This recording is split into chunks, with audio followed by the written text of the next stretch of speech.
సకల సంపదల మూలము సుమనోహరి లక్ష్మీ శ్రీ చక్రవాసిని మాత శ్రీ విష్ణు ధర్మ పత్ని తనని నమ్మిన భక్తులకు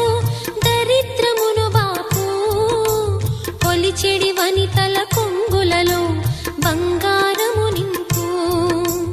అష్టలక్ష్ముల రూపున అవతారం దాల్చినది కష్టములను తొలగించగా భూమిలో వెలసినది లక్ష్మీదేవి కథా శ్రీ లక్ష్మీదేవి కథా లక్ష్మీదేవి కథా